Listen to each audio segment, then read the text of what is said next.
For Airbus, 2021 was a year of recovery, a year of transition, a year of leadership. People began flying again in greater numbers. Aerospace reminded the world what it had been missing, and our sector embraced the path to net zero. We learned to live with complexity. We adjusted to new ways of working, socializing, and managing family life. In an evolving market, we won orders for our fuel-efficient aircraft and launched the A350 freighter. Our defense and space businesses made us proud, monitoring our planet, protecting people, saving lives, and defending the values we stand for. Helicopters had an outstanding year. The H160 Guépard was launched, and the next generation of City Airbus was unveiled. The Airbus Summit in September brought the industry together for the first time in 2 years and deepened the necessary cooperation for a decarbonized future for air travel. As we begin 2022, Airbus is confident that our path to the future is the right one. We will succeed through transformation, keeping safety and quality at the heart of all we do, changing as a company, learning new skills and building fresh alliances, investing, innovating. We will pioneer the sustainable future of aerospace with confidence, with humility, together as Airbus.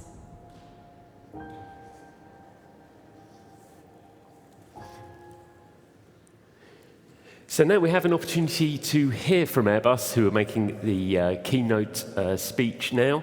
Airbus are a platinum sponsor of the event. I would really appreciate their support. And joining us on the stage, I'd like you to welcome Airbus Executive Vice President Region and Sales Europe, Wouter Van Wersch.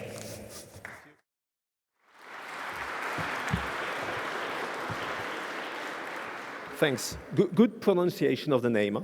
Thanks. So it's a great pleasure to be here today with all of you and to share some thoughts on where our industry is standing. I do realize I'm the last obstacle between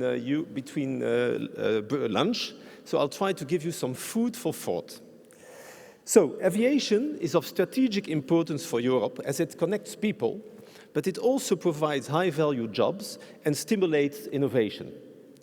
As a reminder, before the pandemic, our air transport sector supported 13.5 million jobs in the region and generated more than 900 billion euro of activity in the Europe region.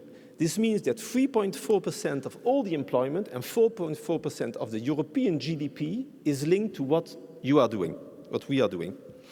Worldwide, tourism is a key sector, and it supports 300 million jobs, and 60% of all the traveling that is done in tourism is linked to air industry, to traveling.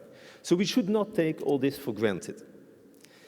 Our sector suffered a terrible downfall, of course, and challenges during the COVID crisis, and we are thankful to the EU and the member states for all the support we have received to continue going.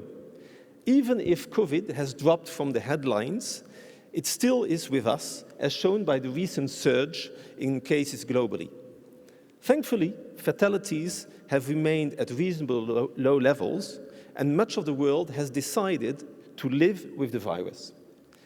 The worldwide traffic in numbers, as it has been shown earlier today, is today at 72% of where it was in 2019 levels, which is between the low and the medium scenarios that were put forward by Eurocontrol in October 2021. Unfortunately, the COVID pandemic is not the only challenge we currently face. The global geopolitics environment is more and more uncertain, and it is a major concern to see the security in Eastern Europe deteriorating very fast. Our thoughts are, of course, with all the people impacted, and we sincerely hope that the situation, this terrible situation, will improve very quickly. With so many challenges to deal with, A strong alignment between the industry and the authorities is critical to help the air transportation to be ready for the upcoming summer period. It is now over 2 years since the World Health Organization defined COVID-19 as a global pandemic. During these 2 years, we have seen increasing evidence that border restrictions are not effective. The latest research also confirms that by the time a new variant is identified and restrictions are in place, cross-border transmission has already happened. Today, Europe's population's immunity is strong and COVID-19 is becoming an endemic disease. The time has come for us to mainly focus our activities on surveillance. We therefore fully agree with ACI Europe and IATA's recommendation to remove all remaining COVID-19 travel restrictions applying to the intra-EU and the Schengen area traveling. For us at Airbus, we expect the commercial market to recover to pre-COVID-19 levels before 23 and 25, led by the single-aisle market. We see airlines queuing up for delivery slots on single-aisle, and we are ramping up production in order to meet that demand. Following the rate adaptation that took place at Airbus on the single aisle, we moved down to 40 single aisle production deliveries per month during the crisis. We have engaged in a strong acceleration of our rates. So we were at 45 at the end of last year, and the plan is to go up to 65 by the summer of 23. No further decision has been taken to go beyond that rate, but this is showing a positive momentum for the industry. A coordinated approach between the authorities and the industry is also required for the other major challenge we face, the decarbonization of our industry. This transformation will require an unprecedented effort from all of us, both in terms of innovation, but also in terms of investments. Artificial intelligence, digitalization, autonomous flights, and the use of new propulsion systems will transform how aircraft are designed, developed, manufactured, flown, and maintained. It's no exaggeration to say that we are in the early stages of a real revolution that will change the face of our industry forever. Airbus is fully committed to leading the decarbonization of the aerospace industry. We are conscious of our responsibility and aim to play a key role in developing climate-neutral solutions for the future. We see this actually as a fantastic opportunity. We have committed, alongside many of you present in this room, to sustainability and net zero carbon targets by 2050, as set out in the Destination 2050 and the Waypoint 2050 roadmaps. But there is no silver bullet. Solution to achieving zero net emissions by 2050 will require a lot of different technologies and measures. As I said, significant investments in new technologies and energy pathways will be required. In the very short term, as it has been mentioned in one of the panels this morning, fleet replacement can provide immediate benefits through fuel efficiency improvements that can go up to 25%. And many of the airlines in the room are doing this today. As a reminder, there's only 13% of latest generation, such as the A320neo or the A350, flying in the world today. So there's a huge potential of improvement there. In the short to medium term, the dynamic deployment of sustainable aviation fuel will be key, SAF. Our latest generation aircraft are already capable of flying with 50% SAF, and we're working to make all of them 100% SAF capable by 2030. Longer term, for the next generation of aircraft, we need investment in next generation technologies, such as hybrid electric engines, alternative fuels, hydrogen, wing and airframe improvements, all of them focusing on decarbonizing our industry. As you know, Airbus plans to deliver and to bring into service a zero-emission hydrogen aircraft by 2035 called A4E.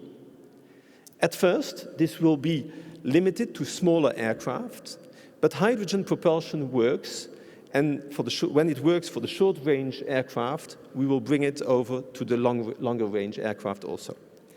This means we'll be able to fly without emissions and with minimal impact on the environment without sacrificing safety and reliability. In our view, aviation is actually the right mode of transport for the future when it comes to preserving our planet. Following the invasion of Ukraine, the need for clean energy has never been stronger, and the Commission recently presented the REPowerEU, which sets out the actions that are required to reduce dependency on external gas supplies before 2030. At the same time, the Commission is also looking to accelerate the Fit for 55 proposals with higher targets for renewable energy and diversifying gas supplies, including through boosting hydrogen infrastructure and storage facilities. There is a good example, this is actually a good example of where Fit for 55 packages can provide an opportunity to create a positive regulatory environment that removes recurring obstacles. The Refuel EU Aviation Initiative is an important step to address the supply-demand issue on SAF, especially in the short to medium term. We will need to work very closely together with the energy sector to ensure there is sufficient availability of renewable energy and especially also at the right cost. We can decarbonize aviation, but only if we invest to develop a new energy ecosystem for aviation focused on hydrogen, SAF, and synthetic fuels. The need for investment is massive. State aid in R&D and infrastructure will be critical, and financing will be needed to bridge the gap between the cost and the affordable market prices that are needed. A global level playing field, which was also mentioned this morning, is an absolute requirement. There is a need to have consistency, both in terms of ambition and time frame, in regulations and certification standards at a worldwide level. Today, the market is not fragmented. Whether you produce an aircraft or you fly an aircraft, the regulations and certification standards are the same. This is exactly what we need to be able to design, produce, and sell zero-emission aircraft in the future.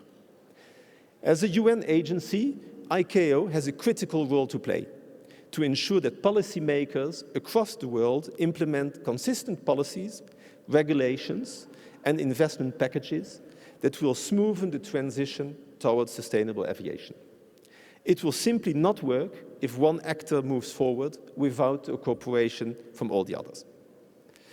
Commissioners, ladies and gentlemen, our sector wants to be and will be climate neutral by 2050.